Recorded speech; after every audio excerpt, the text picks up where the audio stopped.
வணக்கம் நண்பர்களே, நான் உங்கள் கிரிதர். இன்ஃபினிக்ஸ்ல இருந்து மொபைல் ஃபோன் மட்டும் கிடையாது, டிவிஸ் அப்புறம் லேப்டாப்லாம் வேற லான்ச் பண்ணிட்டு இருக்காங்க. உங்களுக்கு தெரிஞ்ச விஷயம் தான். ஏன்னா ஏற்கனவே நம்ம சேனல்ல இவங்களுடைய போன வருஷம் அவங்க லான்ச் பண்ண இன்ஃபினிக்ஸோடைய X1 இன்புக்னுடைய ரிவ்யூ நம்ம பார்த்துருப்போம். இப்போ இன்ஃபினிக்ஸ் பார்த்தீங்க அப்படின்னா இந்த இன்ஃபினிக்ஸ் X1 இன்புக்கை தொடர்ந்து இதுக்கு அப்கிரேடட் நெக்ஸ்ட் வெர்ஷன் சொல்ல முடியாது, பட் இதை விட ஒரு பெட்டரான இன்னொரு வேரியன்ட் அவங்க லான்ச் பண்ணியிருக்காங்க.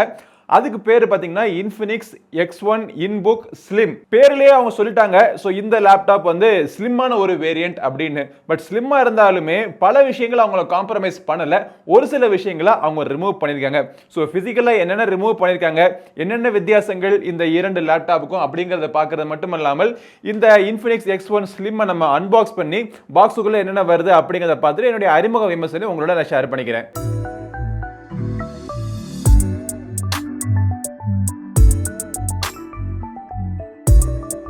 இப்போ இந்த Infinix இன்புக் X1 Slim உடைய லேப்டாப் பாக்ஸ் பேக்கேஜிங் பாத்தீங்க அப்படின்னா இந்த மாதிரி இருக்கு. ஆக்சுவலா என்கிட்ட டெலிவரி ஆனவனே உள்ளுக்குள்ள உண்மையிலேயே லேப்டாப் இருக்கா இல்ல வெறும் தெர்மாக்கோல மட்டும் டெலிவரி பண்ணிட்டு போயிட்டாங்களா அப்படின்னு சொல்லிட்டு டவுட் இருந்துச்சு. அவ்வளவுக்கு ஒரு லைட் வெயிட்டான ஒரு பேக்கேஜா இருக்கு. பாக்ஸோட வெளிப்புறத்துல பார்த்தாலே உங்களுக்கு தெரியுது இந்த லேப்டாப் வந்து 4 கலர் வேரியன்ட்ல லான்ச் பண்ணிருக்காங்க அப்படின்னு. நம்ம கிட்ட வந்து கலர் வேரியன்ட் பேரு பாத்தீங்கன்னா காஸ்மிக் ப்ளூ. இப்போ இதை நம்ம திறந்து பாக்ஸுக்குள்ள என்னென்ன வருது அப்படிங்கிறத பார்ப்போம். உள்ள திறந்த உடனே இந்த லேப்டாப்பை சார்ஜிங் பண்றதுக்கு ஒரு USB type C cable plus ஒரு 67 வாட் சார்ஜர் கொடுத்துருக்காங்க.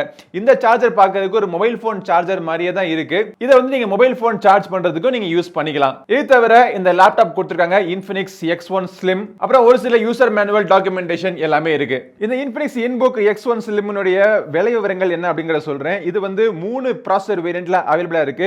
i3 ல பாத்தீங்க அப்படின்னா 8 plus 256 GB வேரியன்ட் விலை 29,990. 8 plus 512 GB வேரியன்ட் நம்ம கிட்ட வந்து 512 GB வேரியன்ட் இதோட விலை பாத்தீங்கன்னா 32,999 ரூபாய். இது தவிர i5 வேரியன்ட் இருக்கு. அப்புறம் டாப் எண்ட் i7 வேரியன்ட் பாத்தீங்க அப்படின்னா 49,999 ரூபீஸ்க்கு அவங்க அவைலபிளா இருக்கு. இவ்வளவு ஒரு கம்மியான விலைன்னு சொல்றதை விட காம்படிட்டிவான பிரைஸ்ல அவங்க லான்ச் பண்ணிருக்காங்க. இருந்தாலுமே இந்த லேப்டாப் பாத்தீங்க அப்படின்னா முழுக்க ஒரு மெட்டல் பாடி டிசைன், ரொம்பவே ஸ்லிம்மான லேப்டாப், வெயிட் ரொம்ப கம்மியா இருக்கு. இப்போ இதுக்கு முன்னாடி வந்து இன்ஃபினிக்ஸ்னுடைய X1 உடைய வெயிட் பார்த்தோம் அப்படின்னா 1.493 கிட்டத்தட்ட ஒரு 1.5 கிலோ இருக்கு. இப்போ இந்த Infinix Slim வேரியன்ட் பாத்தீங்கன்னா 1.236 1.25 கிலோ. ஸோ ரொம்ப ஒரு லைட் வெயிட்டான ஒரு லேப்டாப்பாக இருக்க போகுது. சைஸில் பார்த்தீங்க அப்படின்னா கிட்டத்தட்ட ஒரே மாதிரி தான் இருக்கு. திக்னஸ் பார்த்தீங்கன்னா ரொம்ப ஸ்லிம்மாக இருக்கு. இந்த ப்ளூ கலர் வேரியன்ட் வந்து Infinix X1 Slim. இதில் வந்து மைக்ரோ SD கார்டுக்கான ஸ்லாட் கொடுத்துருக்காங்க. ஒரு USB டைப் சி போர்ட் இருக்கு. ஒரு 3.5mm ஆடியோ காம்போ ஜாக் இருக்கு. ஒரு USB டைப் ஏ போர்ட் கொடுத்துருக்காங்க. கென்சிங்டன் லாக்கான ஒரு போர்ட்டும் இருக்கு. கிட்டத்தட்ட அதே மாதிரி போர்ட்ஸ் தான். இந்த சைடில் பார்த்தீங்கன்னா USB டைப் சி போர்ட்டுக்கு பதிலாக USB டைப் ஏ போர்ட் கொடுத்துருக்காங்க. மறுபுறத்தில் பார்த்தோம் அப்படின்னா அதை காம்பன்சேட் பண்ற மாதிரி இந்த சைடில் 2 டைப் சி போட்டு கொடுத்துருந்தாங்க. அது வந்து இங்க வந்து ஒரு டைப் சி போட்டு இங்க இருக்கு. ஒன்னு USB டைப் ஏ போட்டு கொடுத்துருக்காங்க. ஒரு ஃபுல் சைஸ் HDMI போட்டு அவங்க ரிமூவ் பண்ணல. ஆனா ரிமூவ் பண்ண விஷயங்கள் 2 இருக்கு. என்னன்னு பாத்தீங்க அப்படின்னா இப்போ இந்த லேப்டாப்பையும் சரி, இதுக்கு முன்னாடி X1 லேப்டாப்பையும் சரி, இரண்டையுமே USB டைப் சி போட்டு மூலமா நீங்க சார்ஜிங் பண்ணிக்கலாம். பட் இருந்தாலும் DC இன்புட் சார்ஜிங் பண்றதுக்கு இன்னொரு வழி கொடுத்திருந்தாங்க.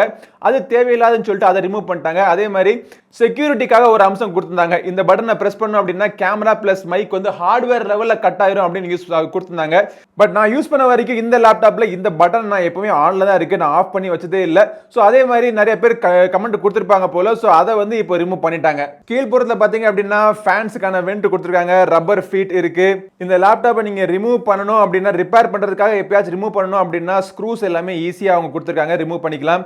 இந்த லேப்டாப் Flipkartல அவைலபிளா இருக்கும் அப்படிங்கறக்க Flipkart யூனிக் ஸ்டிக்கரும் கீழே இருக்கு. மேல ஒரு டூயல் டோன் ஃபினிஷிங்ல பார்க்கிறதுக்கு நல்லா இருக்கு. ஒரு சைடுல ஒரு மெட்டாலிக் ஃபினிஷும், இன்னொரு சைடுல ஒரு மேட் ஃபினிஷிங்கும் கொடுத்திருக்காங்க.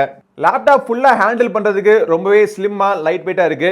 ஆக்சுவலா இன்னொரு விஷயம் அவங்க ஆட் பண்ணாதது என்னன்னு பாத்தீங்க அப்படின்னா ஃபிங்கர் பிரிண்ட் ஸ்கேனர் இந்த லேப்டாப்லயும் கிடையாது. அதே மாதிரி வெப் கேமரா இருந்தாலுமே அது வந்து ஃபேஸ் அன்லாக் அவங்க கொடுக்கல. சரி, விலையை வந்து அவங்க குறைச்சு ரொம்ப காம்படிட்டிவான பிரைஸ்ல அவங்க லான்ச் பண்ணணும்னு நினைச்சிருக்காங்க.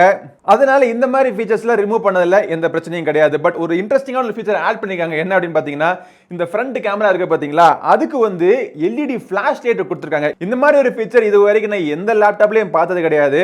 இது ரொம்ப யூஸ்ஃபுல்லா இருக்கும். இருட்டில் உட்காந்து ஜூம் கால் அட்டன் பண்றோம் அப்படின்னா இந்த ஒரு ஃபிளாஷ் லைட் பார்த்தீங்கன்னா நம்ம ஃபேஸுக்கு ஒரு ஃபில் லைட் கொடுக்கும். ரொம்ப நம்ம ஃபேஸ் ரொம்ப தெளிவாக தெரியும். பட் இது ஃபிளாஷ் லைட் எஃபெக்டிவா இருக்கா அப்படிங்கிறத தெரிஞ்சுக்கிறதுக்கு என்னுடைய முழு விமர்சனம் பாருங்க. கீபோர்டு பாத்தீங்க அப்படின்னா பேக்லைட் கீபோர்டு கொடுத்திருக்காங்க. கீஸ்னுடைய ஸ்பேசிங் நல்ல நீட்டா இருக்கு. அதே மாதிரி ட்ராக் பேடுமே பாத்தீங்கன்னா ஒரு பெரிய சைஸ் ட்ராக் பேட் கொடுத்திருக்காங்க.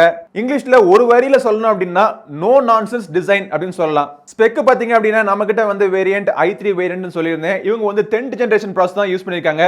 11th ஜெனரேஷன் யூஸ் பண்ணிருந்தாங்களாவாச்சும் நல்லா இருந்திருக்கும். இப்போ பாத்தீங்கன்னா 12th ஜெனரேஷன்லாம் வரப்போகுது.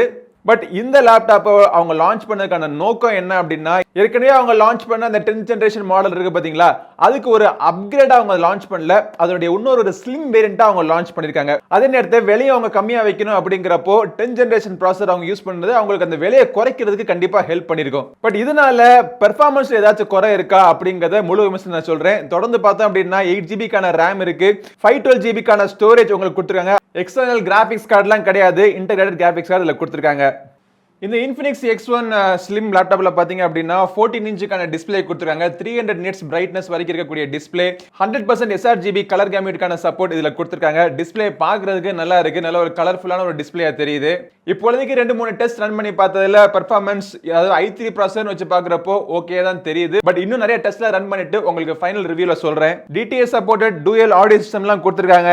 பேட்டரியை பொறுத்த வரைக்கும் 50 வாட் ஹவர்க்கான பேட்டரி கெபாசிட்டி இதுல கொடுத்திருக்காங்க. பிளஸ் சார்ஜிங் பண்றதுக்கு 65 வாட் ஃபாஸ்ட் சார்ஜர் பாக்ஸுக்குள்ளே கொடுத்துறாங்க. சோ பேட்டரி லைஃப், பெர்ஃபார்மன்ஸ் இது எல்லாமே எப்படி இருக்குன்னு உங்களுக்கு தெரிஞ்சுக்க ஆர்வமா இருக்கும். அதுவும் இந்த பேசிக் என்ட்ரி வேரியன்ட் i3 ல வந்து எப்படி இருக்குன்னு தெரிஞ்சுக்கணும் ஆர்வமா இருக்கும்.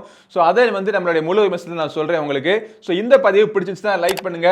அந்த வீடியோ வர்றப்போ அதை நீங்க மிஸ் பண்ணாம பார்க்கிறதுக்கு நம்ம சேனல் சப்ஸ்கிரைப் பண்ணிட்டு கூடவே இருக்கிற பெல் பட்டனை பிரஸ் பண்ணுங்க. அடுத்த ஒரு பதிவில் உங்களை மீண்டும் சந்திக்கும் வரை உங்களிடம் விடைபெறுவது உங்கள் நண்பன் கிரிதர். வாழ்க தமிழ், வளர்க பாரதம். நன்றி, வணக்கம்.